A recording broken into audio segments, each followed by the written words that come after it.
flattered by being part of such a well-qualified and expert panel. I'm no longer, for example, the most qualified person in my house. And as you've already heard, I'm not an expert in dementia either, although I have had 30-odd years of working in social services, mostly in adult social services, and like all of us, I also know people who have dementia and live with dementia, and I think that's one of the big changes that's happened really. We all know more people, we all see more people, and we are all much more aware of it. Just going to work out how I get this onto, there we go, onto my slides. And I was listening to the previous speakers and thinking, you know, there's stuff here about real research, and it struck me that there's a connection between what we've heard so far and what I'm going to be talking about. And I guess what I'm going to be talking about is sort of severely practical in a sense. It's not quite so intellectual and thought-provoking as some of the things that we've heard. But there is a connection, because what I'm going to be talking about is nice tools and products around dementia.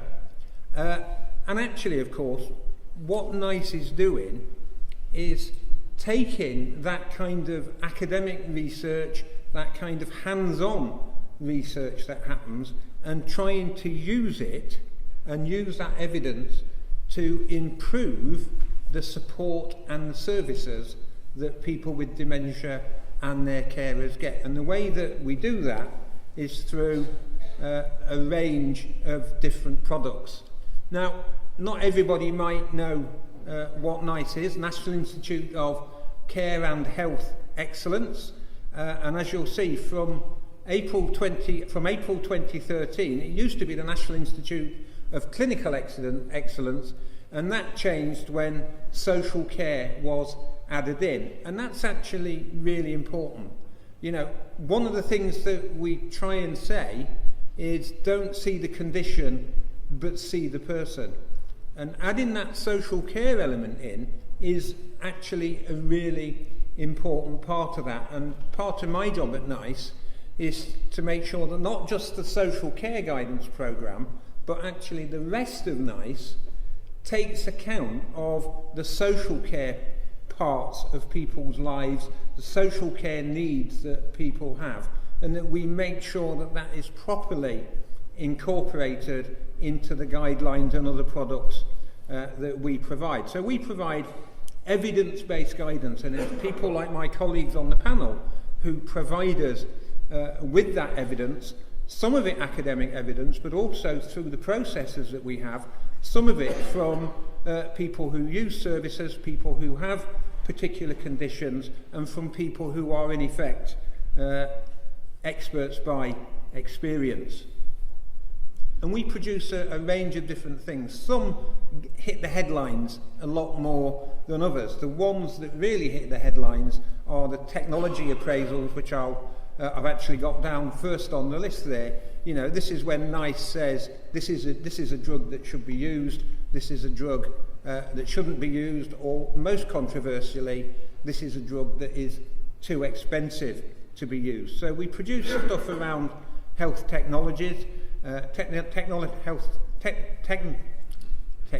appraisals, intervention procedures, medical technologies, but we also produce guidelines and quality standards, which are recommendations really about what people should do, what services should do, and how they should do it. So we produce guidelines that are evidence-based practice recommendations for health and social care. We produce quality standards, and you get in a further degree of practicality here, a concise set of prioritised statements designed to drive measurable quality improvements. So it's about providing the people who commission services and the people who run services with a set of statements that they can use to help them identify where they're weak and to do better. We convert that into pathways, which is a sort of visual, integrated view of everything that NICE has said on a topic. And as I've said, also we do the technology appraisals. And so what NICE guidelines do is they show what good looks like, they show what works, and they show also what is cost effective. And that is important. Whether something costs £5 or £5 million is an important consideration. You know, all of us, when we're going out to buy things, we sometimes see those. I walk past the Bose shop in Manchester. You know, Bose Hi-Fi. I could never afford Bose Hi-Fi. It's wonderful and it does a wonderful job, but I could never afford it. So we have to think about what we can afford, what is cost effective. NICE quality standards show priority areas for improvement and measures of performance, and then we produce a range of tools to support that.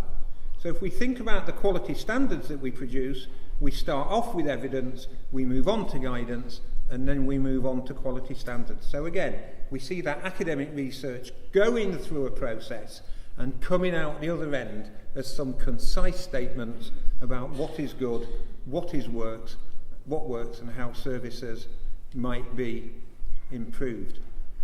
Quality standards can highlight key areas for improvement, and we produce quality standards, and organisations in health and social care, when we do that, should be going away and doing an assessment of their services against what the NICE guidelines are saying.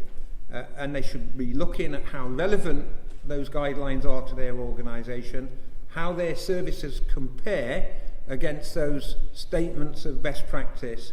They should look at what evidence is available, and they should have an action plan to improve their services, and they should consider the risks to them of not improving services. Now, I'm mindful, I haven't looked at the big picture. They say you should always see the big picture. I'm mindful that some of these slides have got a bit more data and information on them than I would normally want to put, because I know that sat out there, generally you can only take a little bit of visual information in. I'm glad to say there are no complicated graphs to follow, and that was a bit of a relief to me when I was putting them together. But what I've just tried to list here is the range of NICE products around dementia. So we've got dementia, disability and frailty in later life, midlife approaches to delay or to prevent onset. So again, some of the stuff that we've heard already around brain aging and around the effects of physical activity and so on, caught and encapsulated in that NICE guidance. We've got dementia, supporting people with dementia and their carers in health and social care, Dementia Pathway, and so on. I'm not going to read through the list, but hopefully the slides will be circulated to the people who are here. So dementia is one of the areas where NICE has actually produced quite a lot of guidance. And we are currently in the process of updating our guideline on dementia and supporting people with dementia and their carers in health and social care. And that's work in progress. And one of the things that we have to say is that when we've actually got work in progress, we are in a form of purdah around it. It's not for me to say what might happen with that guidance in the future. And as you can see, it says there, it will also incorporate the technology appraisal on the various different drugs that we've got technology appraisals on. So that's happening. There's a process that we go through. There's a lot of consultation that goes on at specific points in that process, and I would encourage people to keep an eye out for that. I just want to give you a bit of detail and a couple of examples of how the quality standards work. So what we've got here is some quality standards around dementia, and again the support in health and social care that goes back to June 2010, and this is likely to change when the guidelines have been updated. But what we start off with is a set of statements in a number of different areas. So what we've got here, statement 1 is a statement about staff training and the importance of that.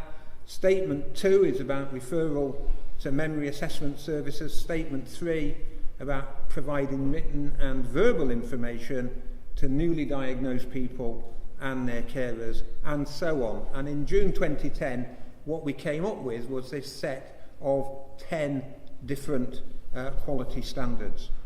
And having done that, again, what we're trying to produce is something that services can use to help them to do things better. So for each of the statements then, we set out a number of different things. We have a quality measure, and in the case of statement 2, the memory assessment service, the quality measure is around structure, evidence that services specialising in the diagnosis and initial management of dementia are the single point of referral for people with a possible diagnosis of dementia. I've worked in social services a long time, and the question of how many single points of referral should we have is one that we've been asking for quite a long time. But what this statement says is that there should be a single point of referral for people with a possible diagnosis of dementia, and the process is then about the proportion of people who are referred to that service. So it's really important that, having made a statement, you try and establish a way of measuring whether or not you are achieving it and living up to it. We were particularly thinking about commissioning when we were thinking about this afternoon, what does this quality statement mean for the commissioners of health and social care services? It means that commissioners should ensure that all referrers can access memory assessment services for people with a possible diagnosis of dementia. And, for most people, how health and social care services are structured and how they work is not that important and that interesting. But actually it's commissioners who hold to account, along with service users, the providers of service, and so this is a statement for commissioners to help them do what they need to do. We produced some further quality standards around independence and well-being and dementia in 2013, and again we've got a set of 10 statements there describing really what good should look like. So there's a statement about discussing concerns about possible dementia, again choice and control in decisions, reviewing needs and preferences. People's needs change over time, but actually also their preferences change over time as well. I do not like doing the same things now that I liked doing 30 years ago. Some things I do. I'm very excited about the European Football Championships still not had my support for the England team diluted over that period, but there are other things that I look back and I'm aghast. So we need to review people's needs, we need to review people's choices and preferences. We need to think about people's leisure activities and the interests that they have. As perhaps their condition progresses, how might their wishes around that change? What might be appropriate for this person now that wasn't appropriate before? I had a friend of mine who had dementia, and for many, many years, big, strapping man, England amateur centre-half at football, did all sorts of things. But as his condition progressed, the things that he could do and the things that he wanted to do changed. So we have to think about that, and we have to think about people's lives in the round. I was struck earlier on by the reference to the number of different conditions that people have. And one of the other things that NICE is doing is producing some guidance around how you deal with multi-morbidities. And it's a horrible word, isn't it, multi-morbidities? I keep trying to come up with an acceptable substitute for it, because it sounds like you're dying all the time, and you're dying of lots of different things all the time as well, whereas in fact you've just got a number of different conditions. But we have to think about how those things fit together. We have to think about how they come together and impact upon the individual. And again, it's important that we don't just see people as a collection of symptoms. So again, picking one of those, and I think this is actually, I haven't put it on the slide, this is number 6.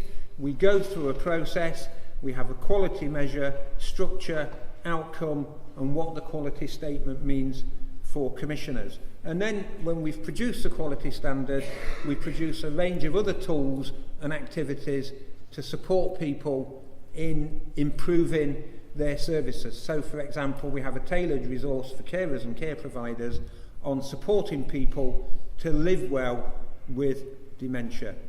There's a key message with each of the standards really. What does this mean for care providers? So I've galloped through that. What I wanted to get across is that NICE is very much a bridge between the research-based evidence that is being gathered and collected from a variety of sources, and then the actual activities that the services and other people who support people with dementia and their carers. NICE is really a bridge between those two things. We take that research evidence and we try and turn it into some practical guidance that people on the ground can use and that commissioners can use in order to help them to improve services. I hope that's been helpful to you this afternoon. Thank you.